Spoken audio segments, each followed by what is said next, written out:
करावा विचार, तरावया पार भव सिंधू, नाशिवंत देह जाणार सकळ, आयुष्य खातो काळ सावधान. संत समागमी धरावी आवडी, करावी तातडी परमार्थाची, नाशिवंत देह जाणार सकळ, आयुष्य खातो काळ सावधान. तुका म्हणे यह लोकीच्या व्यवहारे, नका डोळे धुरे भरुनी राहो, नाशिवंत देह जाणार सकळ, आयुष्य खातो काळ सावधान. मौदो बद्ध जटाम सुवल्कपटाम सौसक्त मोदच्छडाम, अच्छिन्नाम संकटाम मखपटाम मध्यस्थ गोदा तटाम, सीता सन्निकटाम स लक्ष्मण भटाम वामांगटोनोत्कटाम, रामाख्याम प्रगटाम कृतोट जनताम, देवीं भजे टव्यटाम. वेदां धरते जगन्ति वहते भूगोल मद्विप्रते, दैत्यं धारयते बलिं छदयते क्षत्रक्षयं कुर्वते, पौलस्त्यं जयते हलं कदयते कारुण्यमातन्वते, म्लेच्छान् मूर्छयते दशाकृति कृते. श्रीकृष्णाय तुभ्यं नमः.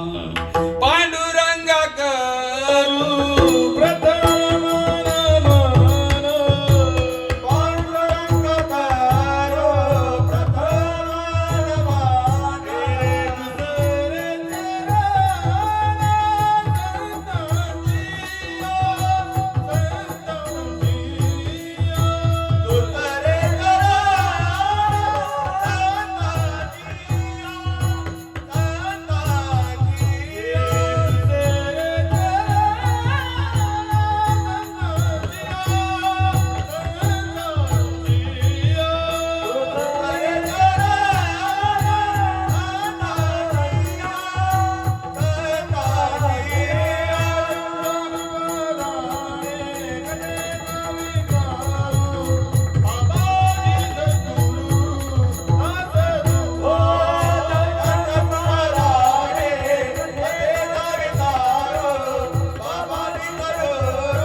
त्यांच्या कृपादानी कथेचा विस्तारू. बाबाजी सद्गुरु दास तुका संपाद्य ज्ञानांचे विदाय भक्तिं, विलोकितो येन समाधी राजा, वैराग्ययुक्तं सुविचारवन्तं, नमामि जोगं शिरसाधुवन्तं.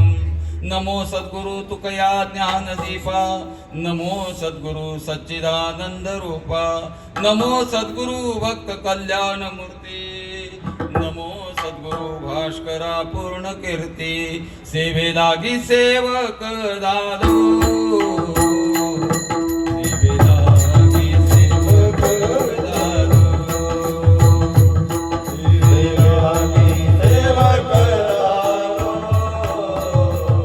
सेवे लागी सेवक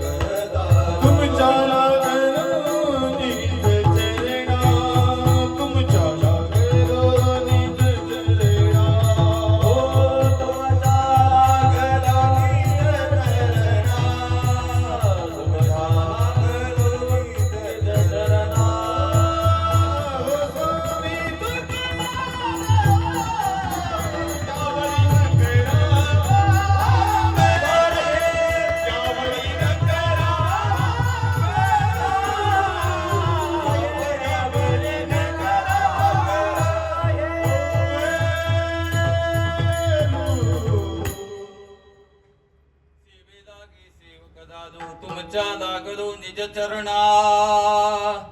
अहो स्वामी तुकया देवा यावरी न करावा अवे हृदयांचे केलिया स्मरण. होय सकळ विद्यांचे अधिकरण तेची वंदू श्रीचरण. श्री गुरूंचे ते नमस्कारो आता लाभला मस्तके तुमचा प्रसाद. श्री दत्तराया तेने मी दादो सुखे तुम तुमचा प्रसाद लाभला मस्तकी, तुमचा प्रसाद, तुमचा प्रसाद विठ्ठला.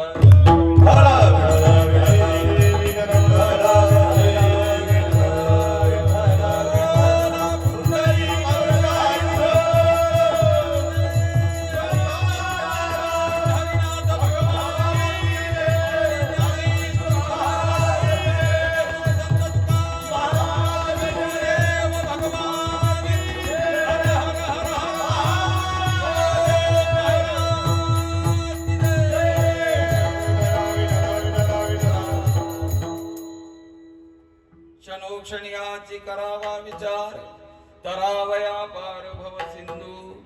नाशिवंत देह जाणार सकळ, आयुष्य खातो काळ सावधान. प्रस्तुत प्राप्त स्थळी संप्राप्त सेवेकरता निवडलेला अभंग अक्षय तनुगात्र, परम पवित्र, महासत्पात्र, बोधोबा पुत्र जगद्गुरु श्री संत तुकाराम महाराज यांचा हा महत्वाचा उत्कृष्ट 4 चरणाचा अभंग. विठ्ठल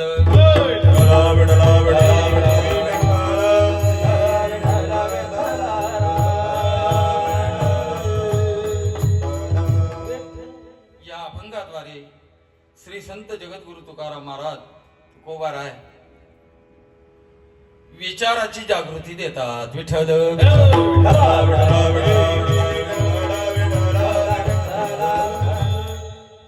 सेवेला आरंभ करण्यापूर्वी थोडासा पर्याय देणं जबाबदारी आहे वक्त्याची.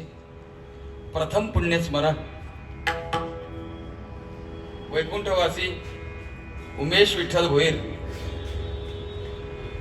यांचं देहावसान झालेलं आहे. त्या घटनेला आज बरोबर तिथीनुसार 1 वर्ष पूर्ण होत आहे आणि त्यांच्या या पुण्यस्मरणाच्या निमित्तानं आज हरिकीर्तनाची सेवा त्यांच्याच प्रांगणामध्ये आपण आरंभ करत आहोत. या कार्यक्रमाकरता उपस्थित गुणीजन गंधर्व सभा, मृदंग वादक कुमार नमित म्हात्रे, श्री अजय बुवा म्हात्रे नितळस आणि पंचक्रोशीतील समस्त वारकरी संप्रदायाची मंडळी, त्यामध्ये असणारे आमच्या आदरणीय हरिभक्तपरायण, माझ्यावर जीवापाळी प्रेम करणारी मंडळी सगळी, त्यामध्ये विठोबा कापसे देवरुंग त्यांचं सिस्टम आहे आणि स्वतः गायक आहे. काय आजचा योग आहे बघा. ज्यांनी मला हा कार्यक्रम या ठिकाणी सुपूर्द केला ते माझे परम जीवदक आणि अतिशय प्रेम करणारी मंडळी मौजे वसार, त्यामध्ये असणारे संगीत विशारद आमचे बुवा आदरणीय हरिभक्तपरायण गणेश बुवा बळीराम वायदे, अर्थात यांच्या भाऊजींना ही देवाज्ञा झालेली आहे.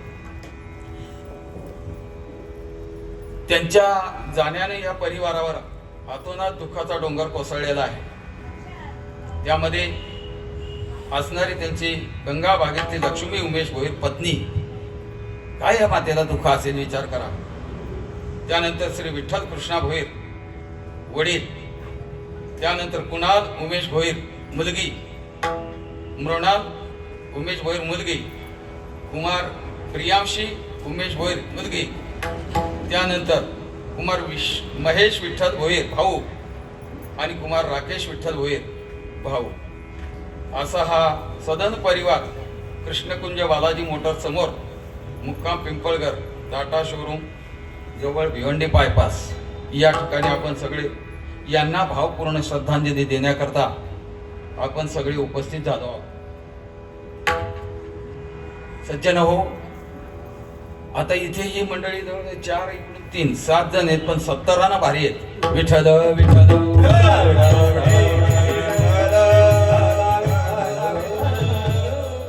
समोर बसलेत. काय चुकलं बुवा आमचं तर माफ करा, कारण आम्ही तेवढे तज्ञ नाही. अशा प्रकारे ही सगळी गुणी गंधर्व सभा रोज कुठं ना कुठं कार्यक्रम चालू आहेत. पण आज काय योग म्हणायचा, का उमेश भाऊंना भावपूर्ण श्रद्धांजली देण्याकरता आज आपण सगळे एकत्रित झालो आहोत इथे. व्यक्तिमत्व आपल्यातून निघून गेलेलं आहे, हे सामान्य व्यक्तिमत्व नाही, फार विशेष व्यक्तिमत्व, अतिशय मनमिळावू कष्टाळू स्वभावाचं, अशा प्रकारचं सगळ्याकरता, आई बापा करता, परिवाराकरता, किंबहुना भुईर परिवाराकरता पुष्कळ सगळं कमावून ठेवलेलं हो. काय भौतिक सुख लोळून घेत होते, सगळं आहे आयुष्य.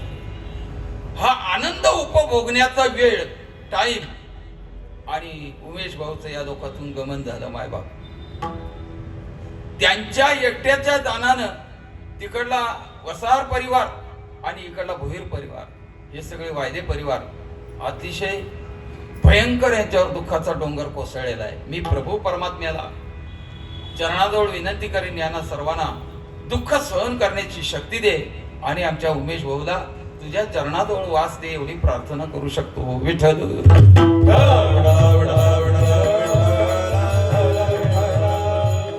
एक जर पाठीचा कणा मोडला, पाठीचा जर कणा मोडला तर माणूस इंद्रियानं निकामी होतो महाराज. तो पुन्हा उठत नाही, या प्रपंचामध्ये तो कष्ट करू शकत नाही, काहीच करू शकत नाही. तसा घरातला एखादा कर्ता पुरुष गेला, बापानी सोपवलेली जबाबदारी जी आहे ती जबाबदाऱ्या पार पाडत असताना जर अचानक एखाद्याचं गमन झालं तर मायबाप त्या त्या परिवारावर कोसळलेला हा दुःखाचा डोंगर आहे, हा पर्वत आहे, भयान आहे, भयान आहे. फक्त आपण काय करू शकतो, विचार करू शकतो, बाकी काही करू शकतो. आणि त्या धर्तीला अनुसरून आजचा अभंग श्री संत जगद्गुरु तुकोबारायांचा मी आपल्या समोर म्हणून दाखवलेला आहे. विठ्ठल.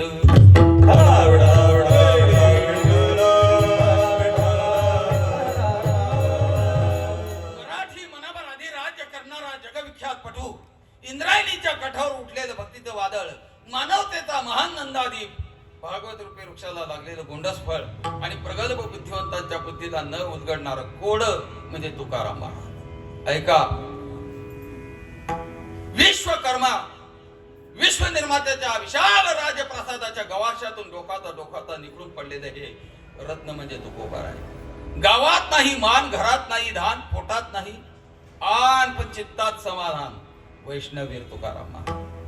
अंगणा पुढं मोडकी खाट, बसायला तुटका पाठ, जेवायला गळका ताट, प्यायला पाण्याचा गळका माठ, असा ज्यांच्या परमार्थाचा थाट न शेवटी वैकुंठाची वाट. जगद्गुरु श्री संत तुकाराम महाराज. ज्या कंकाई मातेच्या पोटी असं दिव्य रत्न जन्माला आलं का ते जगात उद्धारक ठरू शकते, अशी माऊली आपल्यामध्ये बसलेली आहे. त्या माऊलीची कुस इतकी पवित्र आहे का असं एखादा महान उद्धारक जन्माला येईल, पण रत्न जन्माला येईल, एखादी महान साध्वी पतिव्रता माऊली जन्माला येईल का पंचक्रोशीचा नवे जगाचा उद्धार करेल. पण त्यासाठी 4 गोष्टी लक्षात ठेवाव्या लागतील: ग्रंथ, संत, पंथ आणि भगवंत. या 4 गोष्टीत आपल्या जीवनाचा अंत की पुढच्या जन्मात आपण संत. विठ्ठल.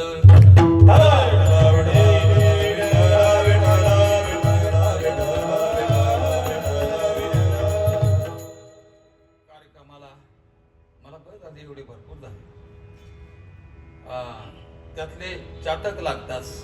श्रोते तुम्ही समोर बसलेले आहात, या ज्या ठिकाणी त्यांना भावपूर्ण, या दादांना भावपूर्ण श्रद्धांजली देण्याकरता आपण उपस्थित आहोत. त्यामध्ये माझे आदरणीय असणारे संगीत विशारद ज्ञानोबा माऊली समोर आहे, इकडून प्रफुल्ल आहे आणि इकडून परमेश्वर महाराज आहेत. वाह, इतका आवाजात गोडवा आहे तुमच्या. आणि वाद्य काम मी तर भारावून गेलो असं वाटायला लागलंय. मृदंग ऐकत बसावं, पण वेळ आपल्याला अतिशय कमी. पाऊण तासाचंच आयुष्य उरलंय, 12च्या आत मला संपवायचंय. विठ्ठल.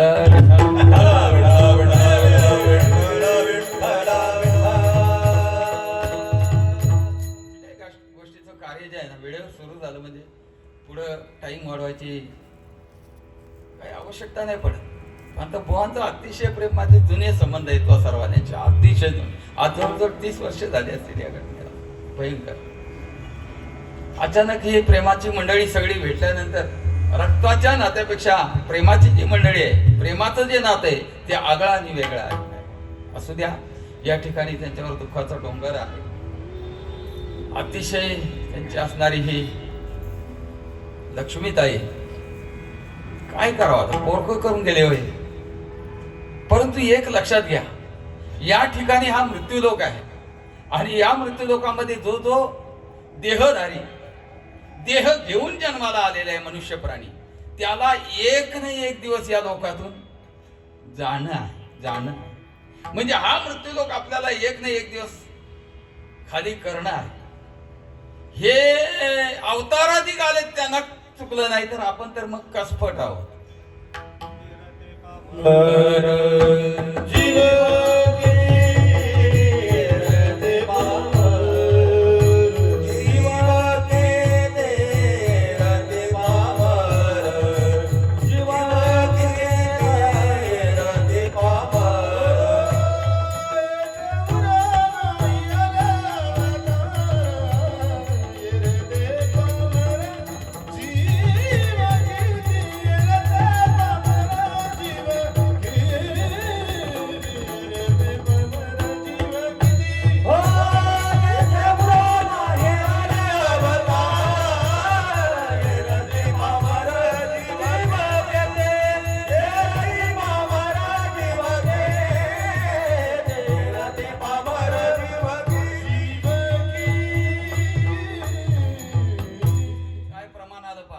येथे नाही उरो म्हणजे अवताराधिक आले, देव आले, देवता आल्या, सगळ्याला या लोकातून जावं लागलं. मग मर्यादा पुरुषोत्तम प्रभू रामचंद्र असतील, अन्य अन्य कृष्णचंद्र असतील, सगळ्या अवताराधिक देवांना जावं लागलं. महाराज हा मृत्यूलोक आपल्याला खाली करायचा आहे.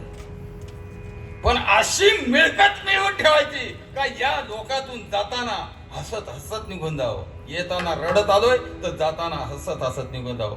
त्याच्यात काय पुरुषार्थ आहे मायबाप. ऐका, अवताराधिक देवांना जर जावं लागलंय तर आपण ये रते पामर, काय संज्ञातले पा कसं विषय संधले, ये रते पामर जीव किती. पामर म्हटले आपल्याला काही हरकत नाही, पामर म्हणून घ्यावं माणसानं. संत जर म्हणून घेतात तर आपल्याला म्हणून घ्यायला काय हरकत नाही. त्याच्यामध्ये त्याची ती नम्रता आहे महाराज. आणि एक वाक्य अजून बोलून जातो, ज्ञान प्राप्त झाल्यानंतर जर अहंकार जन्माला येत असेल तर ते ज्ञान विष आहे. आणि ज्ञान प्राप्त झाल्यानंतर नम्रता धारण होत असेल, नम्रता अंतःकरणात जर प्रस्थापित होत असेल तर ते ज्ञान अमृत आहे. विठ्ठल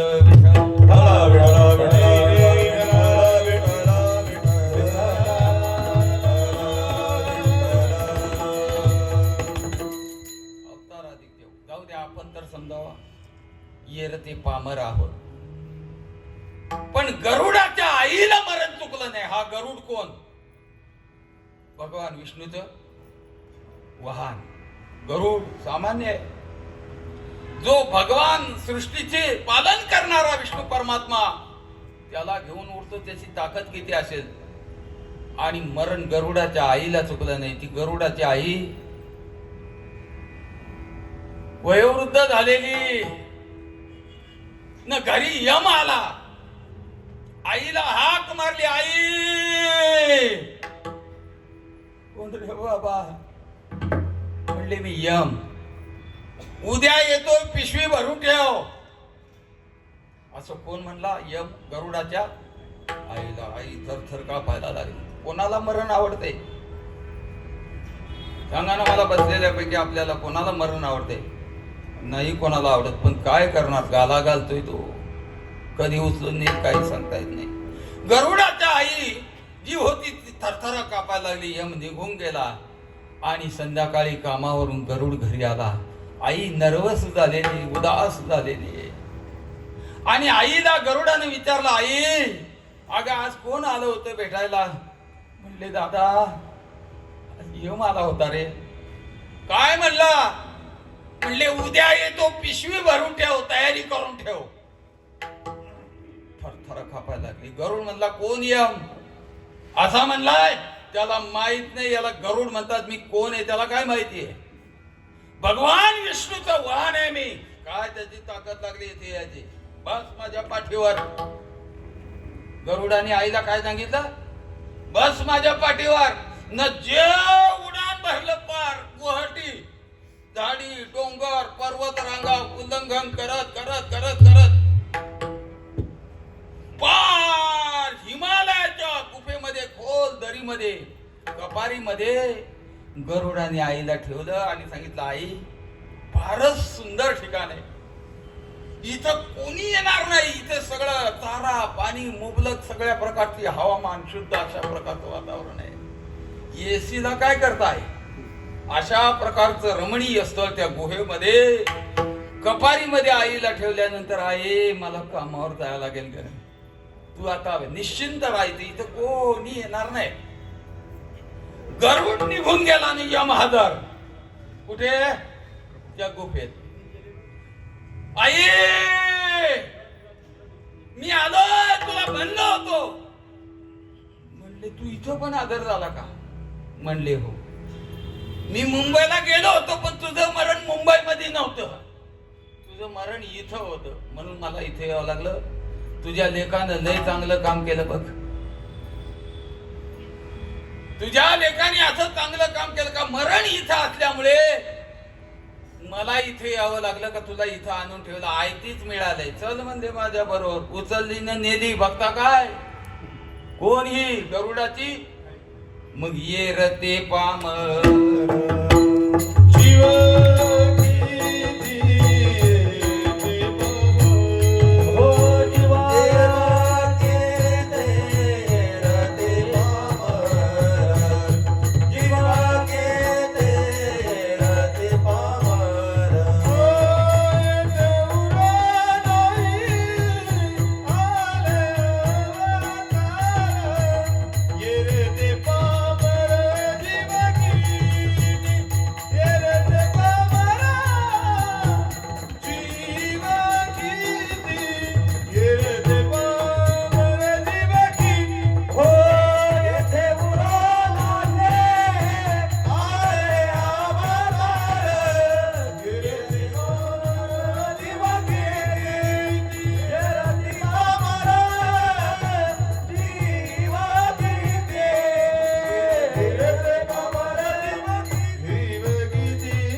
या लोकातून जाणं आहे. माणसं नुसती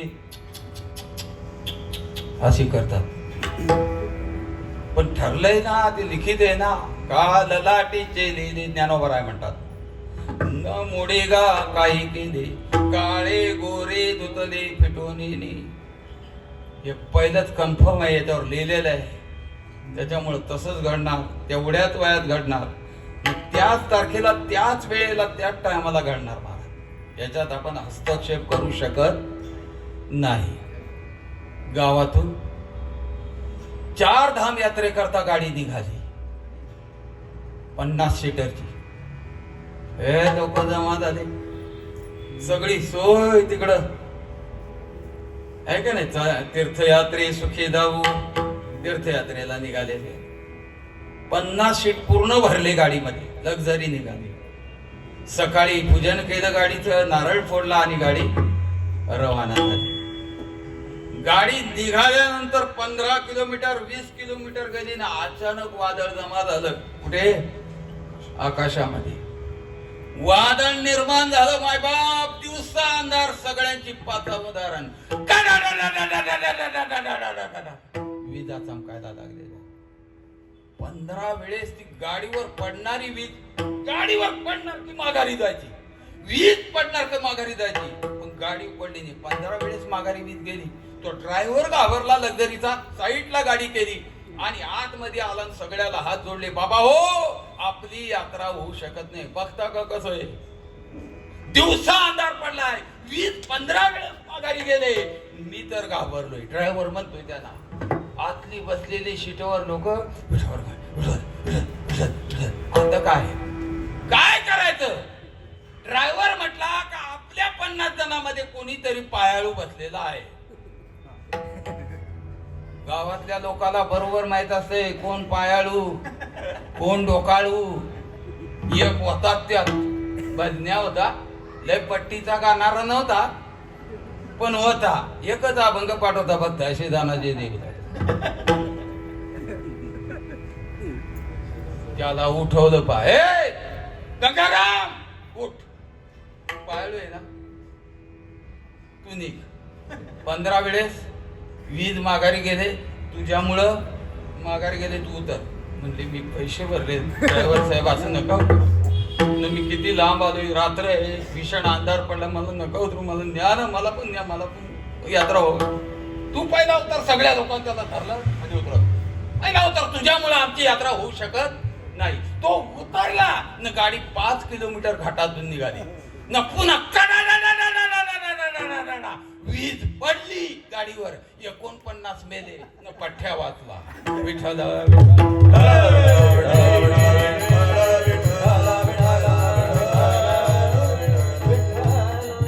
सांगा ना आपल्या हातात काय काय आहे आपल्या हातामध्ये. वेळ आहे आयुष्य आहे भविष्य आहे काय आपल्या हातात आहे. सत्ता आहे संपत्ती आहे काय आपल्या हातामध्ये आहे. सत्ता संपदा राहील ठाईचे ठाई पुढे संचित जाईल ग्वाही तुका म्हणे तई यमाज्ञा झाल्यानंतर कसलं काय हो. हा गावामध्ये मोठं चिंचेचं झाड ऐकता तुम्ही जरा बारकाईने ऐकत जा की तर मोठं चिंचेचं झाड फार मोठं फार जुनं. एवढ्या चिंचा आल्या होत्या चिंचेला भयंकर चिंचा आल्या होत्या. सौदागर आला अख्खं झाड झाडून नेलं ते विक्री करता व्यापारा करता. काहीतरी शेंड्याला राहिले असतील 10-12 चिंचा असतील पण ही गावातली कार्टी उचल दगड का फेक उचल दगड का फेक. 4 पोरं आले. चिंचेच्या झाडाच्या शेजारी आणखी एक आंब्याचं झाड होतं त्याच्या खाली एक फक्कड साधू बसला होता. कमांडो हातामध्ये दंडे आहे ध्यानधारणा करीत बसलेला आहे. ती पोरं आली न दगड फेकला का काय म्हणायचे तर ते चिंचेला जर लागला नाही दगड तर ते म्हणायचे ज्याला नेमच उकला. पहा तुम्ही गावाकडं पोरं पहिली माणसं शिवी देतात नंतर बोलायला सुरुवात करतात. अशी कितीतरी माणसं मी दाखवीन.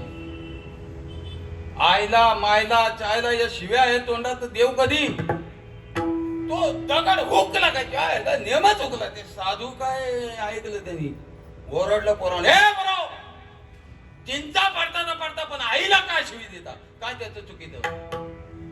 अरे आई आहे ना ती काय आईला शिव्या देता म्हणले. ए साधू तू गा आमच्या डोकं घालू नको पोरं म्हणले.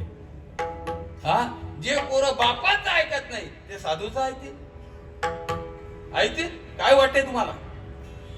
पुन्हा दगड हे बाग म्हणले दगड फेकतो साधू महाराज फेकला दगड हुकला हुकल्यावर नेमच हुकला असं म्हणे नेमच हुकला. साधू व्हायचं मग या पाय म्हणले कमंडूर पाणी सगळ्या तीर्थात पाणी आहे कमंडूर मध्ये. आता बद्दल तुम्ही दगड फेकला आईला शिवी दिली का लगेच शापच देतो तुम्हाला. तो इथला साधू नव्हता प्रयागवरून आला होता कुंभमेळ्यातून भयान होता तो. त्याने पाणी हातावर धरलं न यमाला हात मारली हे यमा या पोरावर विष टाक खलास करून टाक. काय वाणी खरी झाली त्याची. पोराने दगड मारल्याबरोबर त्याला नेमच हुकला असं म्हणून वरून यमानी काय केलं विष टाकली. विष टाकली पण साधूवर टाकली. साधू खलास न वरून यम म्हणतोय त्याला नेमच हुकला.